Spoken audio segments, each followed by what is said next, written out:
나는 1920년에 태어났습니다. 올해로 105입니다.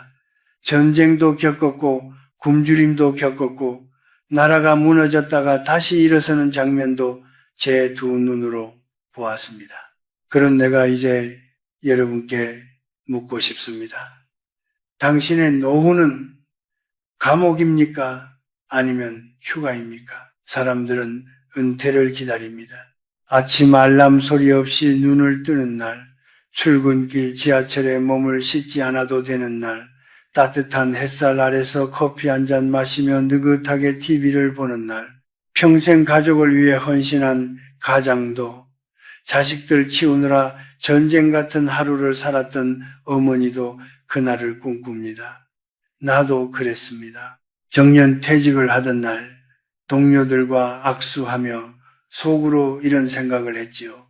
이제 좀 쉬어도 되겠구나. 처음 2달은 참 달콤했습니다. 늦잠을 자고 신문을 처음부터 끝까지 읽고 낮잠도 실컷 잤습니다. 그러나 어느 날 아침 눈을 뜨자마자 이런 생각이 들더군요. 오늘은 또 뭘 하며 하루를 보내지?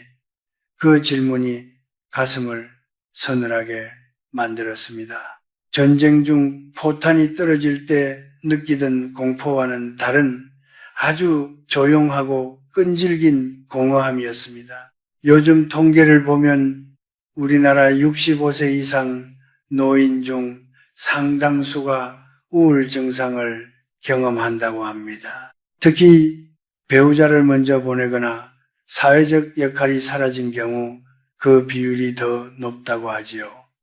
수명이 늘어난 만큼 은퇴 이후의 시간이 30년, 40년으로 길어졌습니다. 돈이 없어서 불행한 경우도 있지만 제 경험상 더 무서운 것은 할 일이 없는 시간입니다. 통장에 돈이 조금 있어도 하루 종일 텅 빈 거실에서 리모컨만 만지작거리다 해가 지는 삶이라면 그것은 휴가가 아니라 형벌에 가깝습니다. 내 제자 중 한 사람이 있었습니다.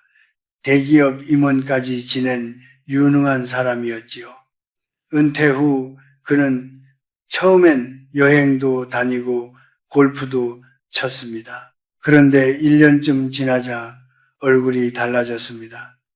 약속이 없는 날은 하루 종일 TV를 보다가 저녁이 되면 괜히 아내에게 짜증을 냈습니다. 내가 이 나이에 뭐 하고 있는 건지 모르겠다고 술 기운에 털어놓더군요. 그는 평생 필요한 사람으로 살았는데 어느 날 갑자기 아무도 자신을 찾지 않는다는 사실을 견디지 못한 겁니다. 반면 또 다른 제자는 달랐습니다. 평범한 교사였던 그는 은퇴하자마자 동네 도서관에서 아이들에게 책 읽어주는 봉사를 시작했습니다. 처음엔 일주일에 한 번이었는데 점점 늘어났습니다. 아이들이 할아버지 또 와요 하고 손을 흔드는 순간 그의 눈빛은 청년처럼 반짝였습니다. 그가 내게 이런 말을 했습니다. 교수님, 저는 월급은 없어졌지만 쓸모는 더 커진 것 같습니다. 나는 그 말을 듣고 오래 생각했습니다. 은퇴는 끝이 아닙니다. 그러나 역할이 사라진 자리를 무엇으로 채우느냐에 따라 천국이 되기도 하고 감옥이 되기도 합니다. 젊을 때 우리는 너무 바빠서 나를 돌아볼 틈이 없었습니다. 자식 키우고 돈 벌고 경쟁에서 밀리지 않으려고 허둥댔지요. 그 시절은 고통이 많았습니다. 그런데 아이러니하게도 막상 시간이 많아지면 또 다른 고통이 시작됩니다. 무료함이라는 이름의 고통입니다. 나는 100년 넘게 살며 깨달았습니다. 인간은 바쁠 때 지치고 한가할 때 무너집니다. 그래서 노년에는 속도보다 방향이 중요합니다. 빨리 달릴 필요는 없습니다. 그러나 어디로 걸어갈지는 분명해야 합니다. 방향 없는 시간은 사람을 갉아먹지만 의미 있는 시간은 사람을 다시 살려냅니다. 여러분은 지금 어떤 아침을 맞이하고 계십니까? 알람은 울리지 않지만 마음이 먼저 불안해지지는 않습니까? 자식이 연락하지 않는다고, 친구 약속이 없다고 서운함이 밀려오지는 않습니까? 그 감정은 부끄러운 것이 아닙니다. 오히려 너무 성실하게 살아온 사람에게만 찾아오는 자연스러운 그림자입니다. 그러나 저는 감히 말씀드립니다. 노년은 형벌이 아니라 재편성의 시간입니다. 인생이라는 긴 수업의 마지막 학기입니다. 시험도 없고 경쟁도 없습니다. 오직 내가 어떤 주제로 남은 시간을 채울 것인가만 남아 있습니다. 그 선택을 남에게 맡기면 감옥이 되고 스스로 선택하면 자유가 됩니다. 105해를 산 노 교수의 고백으로 오늘 이야기를 시작했습니다. 이제 우리는 이 무료함이라는 조용한 적의 정체를 조금은 알게 되었습니다. 그렇다면 다음 질문이 남습니다.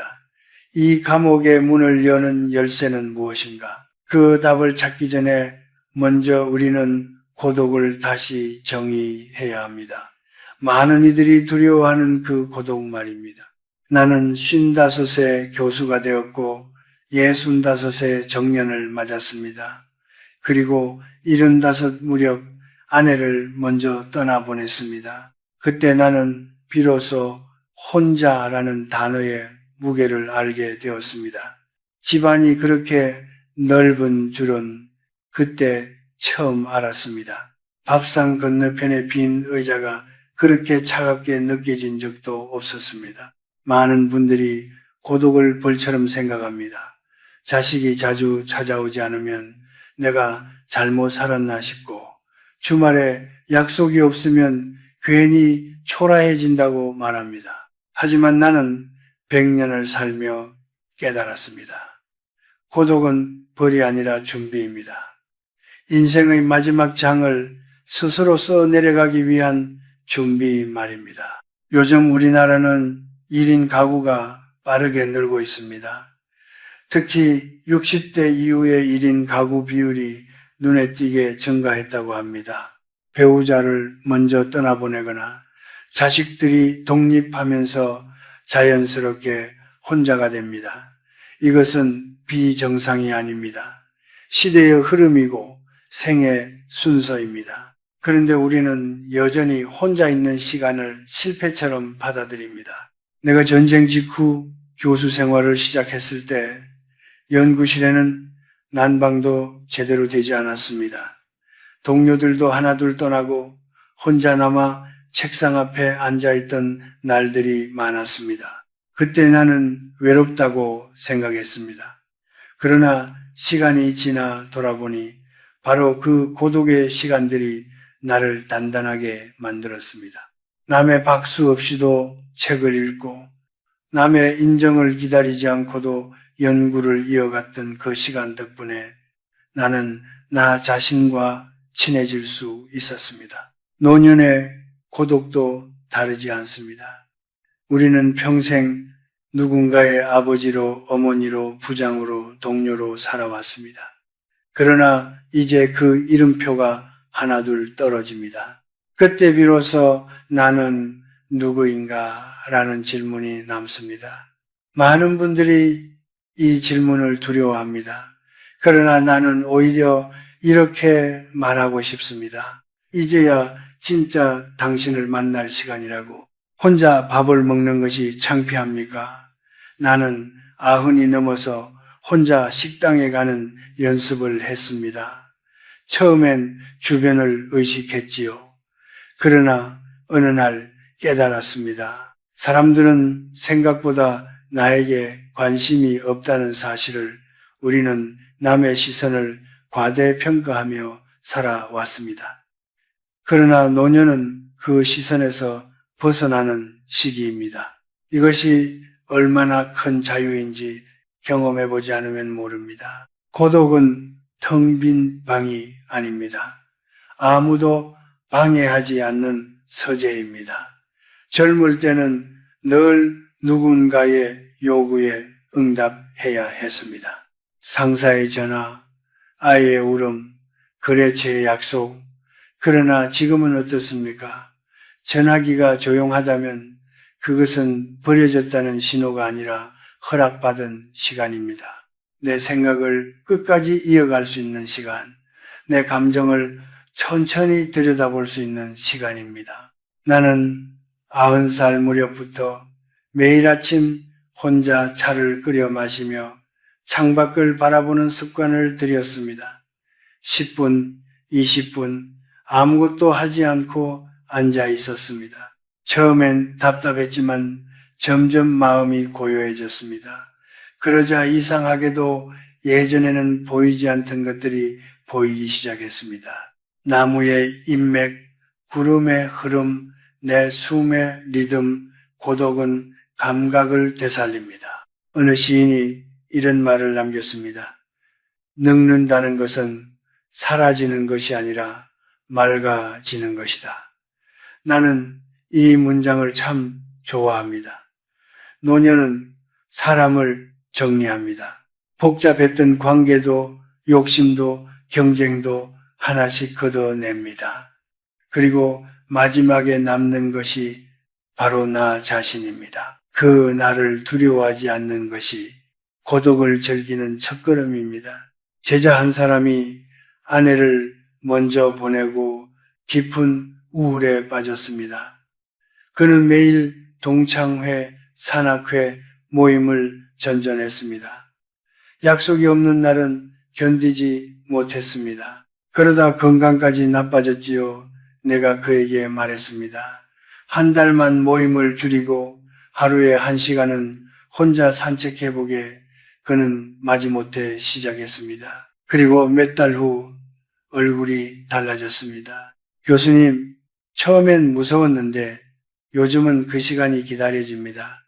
그는 고독을 견디는 법을 배운 것이 아니라 고독과 친구가 된 것입니다. 여러분, 혼자 있는 시간을 실패로 해석하지 마십시오.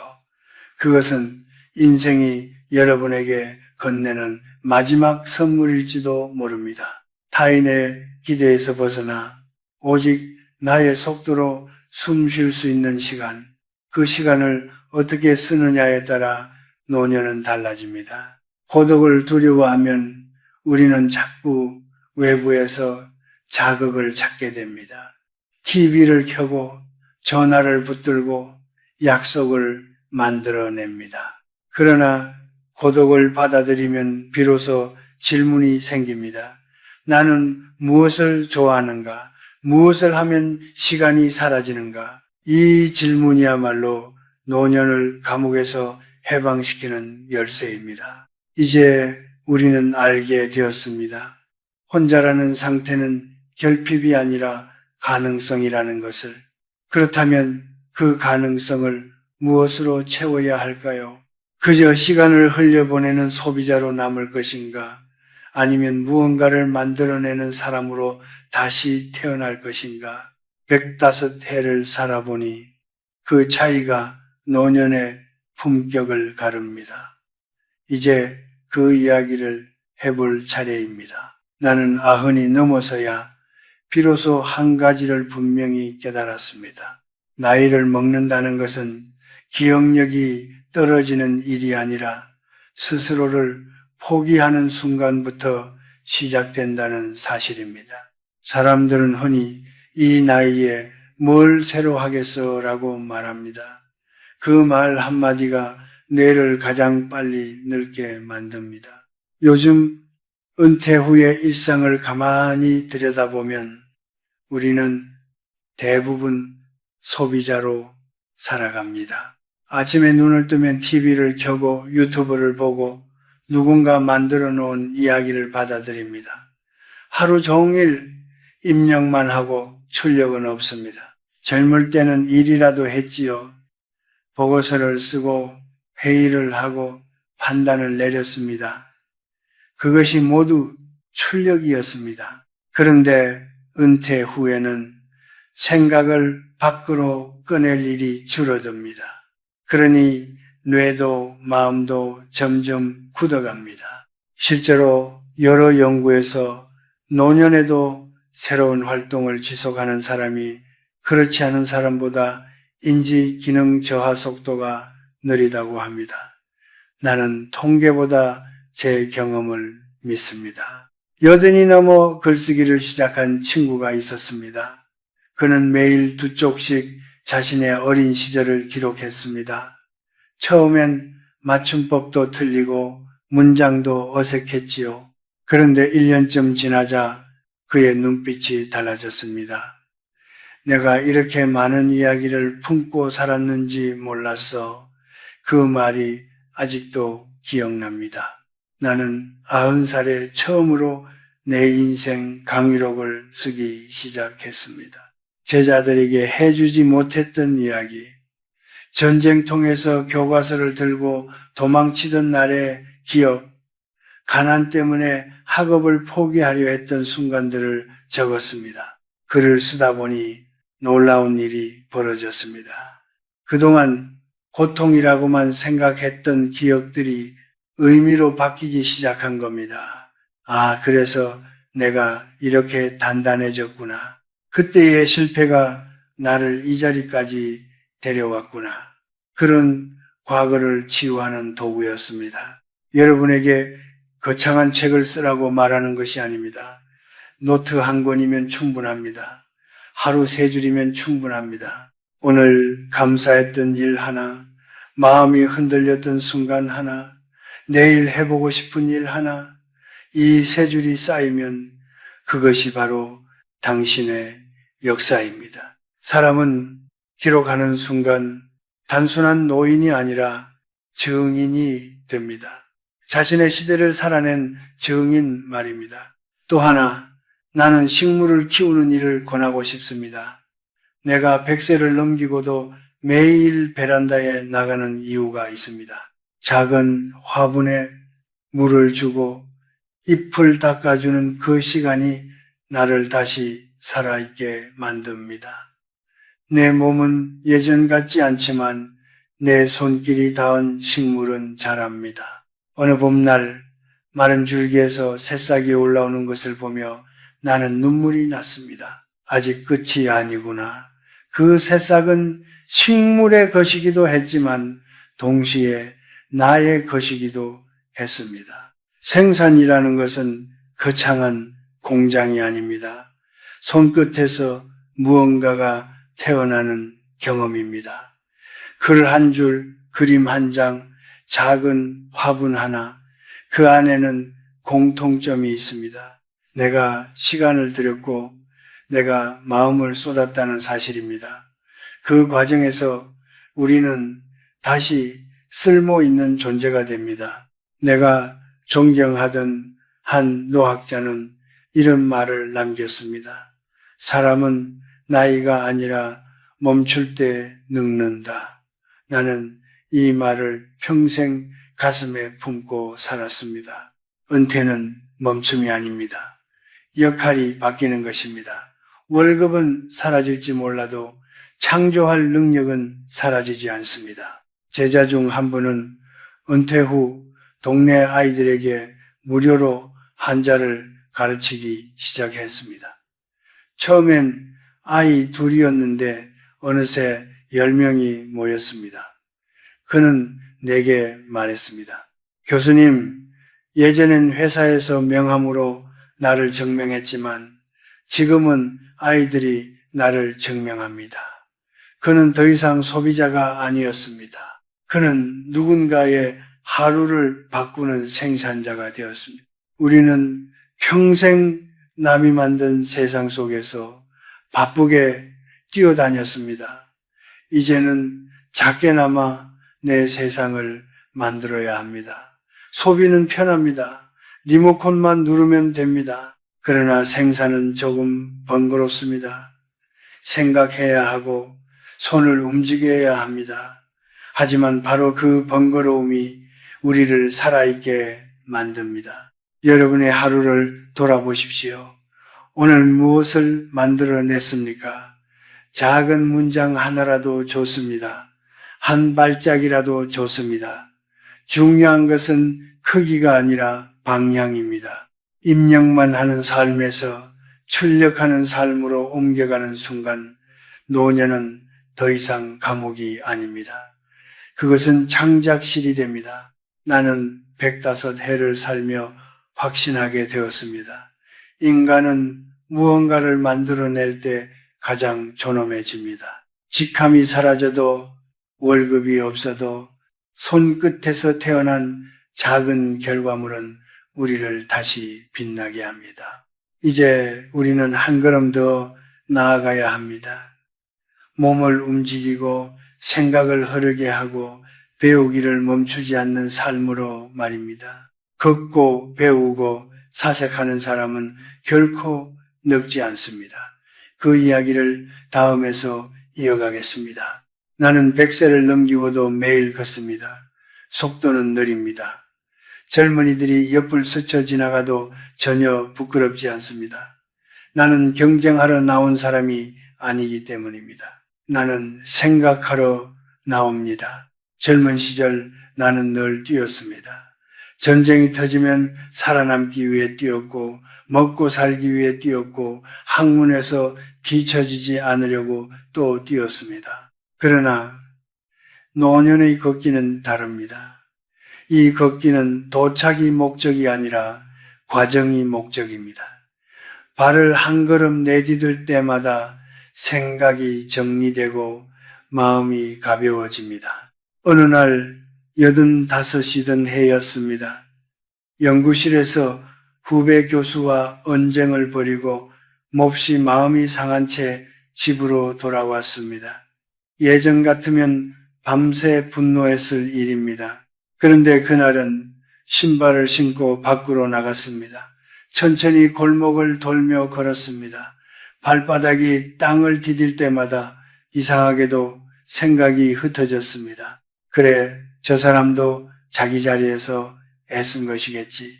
그렇게 마음이 풀렸습니다. 나는 그날 깨달았습니다. 걷기는 다리로 하는 것이 아니라 마음으로 하는 것이라는 사실을 의학자들도 말합니다. 규칙적인 걷기는 우울감을 줄이고 인지 기능을 유지하는 데 도움이 된다고. 그러나 나는 그런 연구보다 걷고 돌아온 뒤에 고요함을 더 믿습니다. 걷고 나면 세상이 조금 덜 날카로워 보입니다. 내 걱정이 조금 작아 보입니다. 우리는 집안에 가만히 앉아 있으면 생각이 썩습니다. 고인 물처럼요. 그러나 몸이 움직이면 생각도 흐릅니다. 나는 매일 오후 2시가 되면 무조건 집을 나섭니다. 비가 오면 우산을 쓰고 눈이 오면 더 천천히 걷습니다. 이 작은 규칙이 내 하루를 붙들어 줍니다. 노년에는 거창한 계획보다 이런 작은 기둥 하나가 필요합니다. 나는 매일 2시에 걷는다. 이 단순한 약속이 나를 흐트러지지 않게 합니다. 걷기와 더불어 나는 배움을 놓지 않았습니다. 사람들은 묻습니다. 교수님, 100살이 넘으셨는데 아직도 책을 읽으십니까? 나는 웃으며 답합니다. 이제야 조금 이해가 되기 시작했는데 어찌 멈추겠습니까?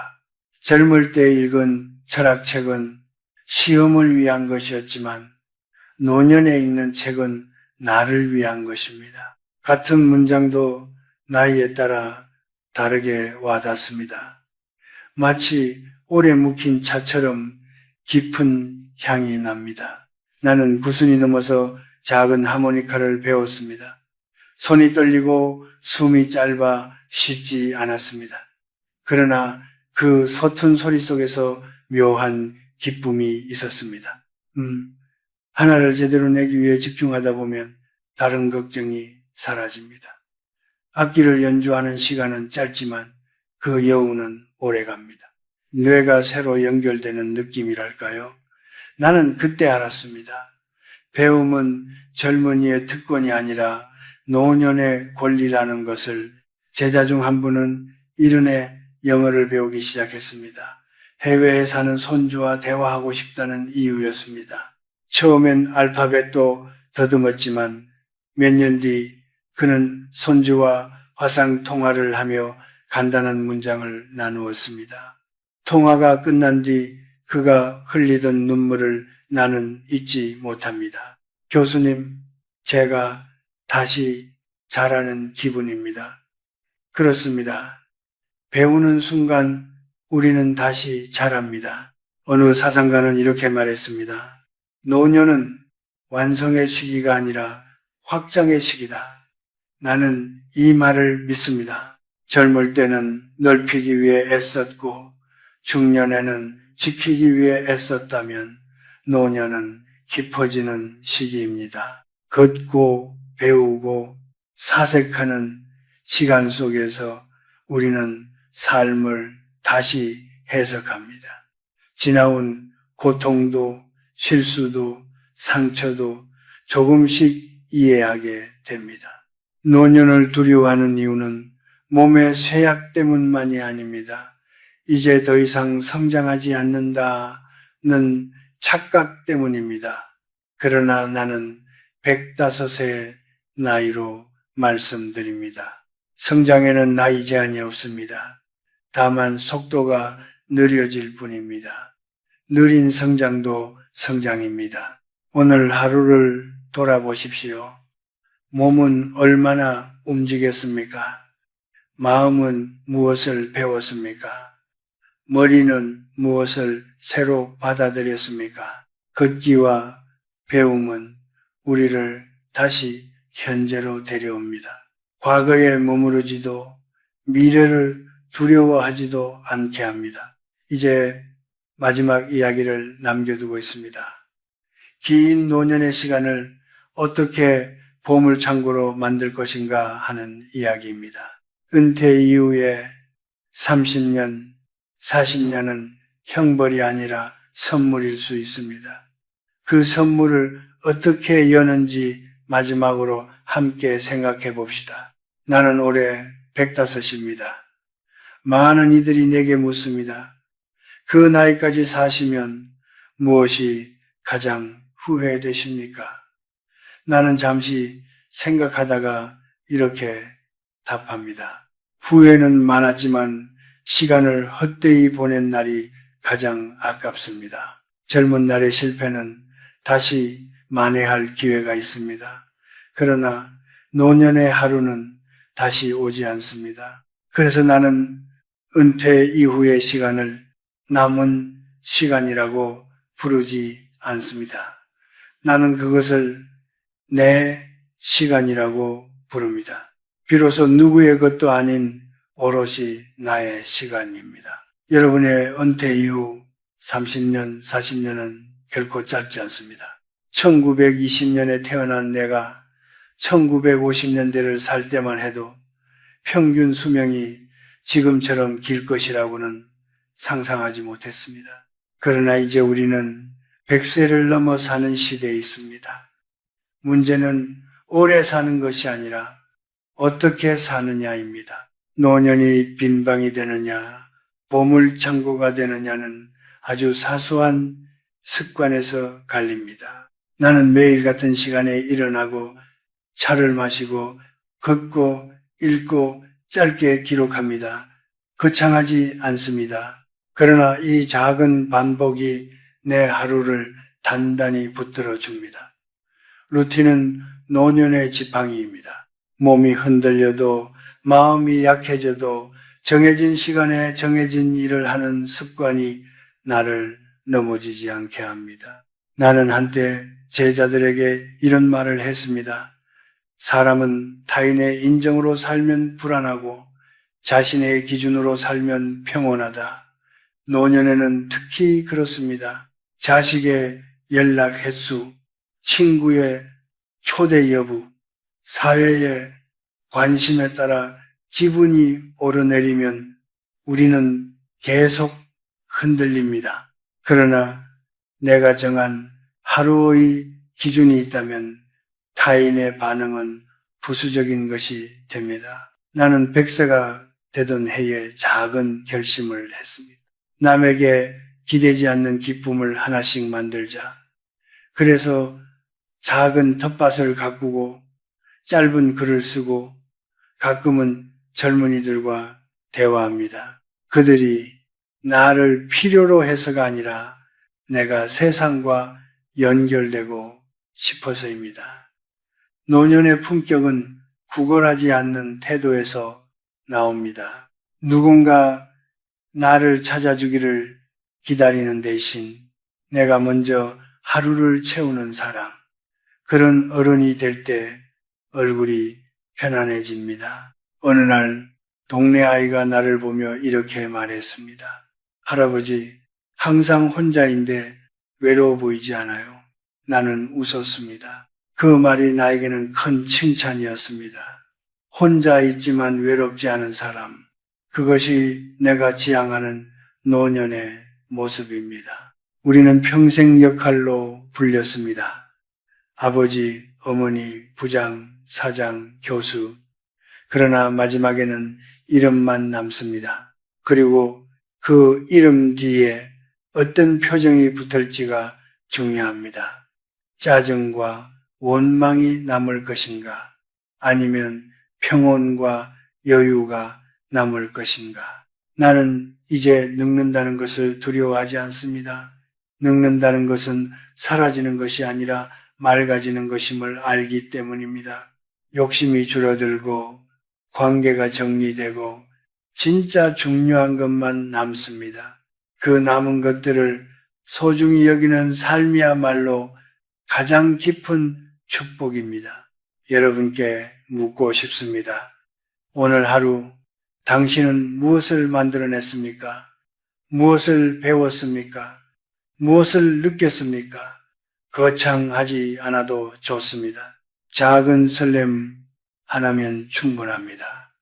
그 설렘이 모여 하루가 되고 한 달이 되고 남은 인생이 됩니다.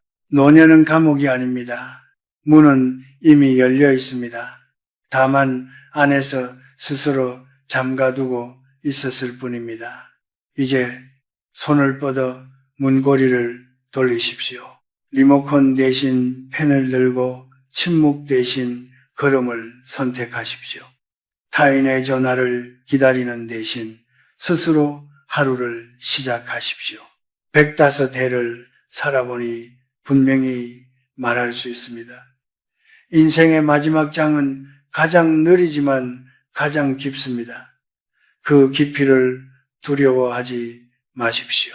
오히려 그 안에서 자신만의 보물을 발견하십시오. 당신의 노후는 감옥입니까? 휴가입니까? 나는 바랍니다. 여러분의 남은 시간이 텅 빈 방이 아니라 반짝이는 보물창고가 되기를. 오늘 이야기가 마음에 작은 온기를 남겼다면 다음에도 함께 걸어주십시오. 우리는 아직 끝나지 않았습니다.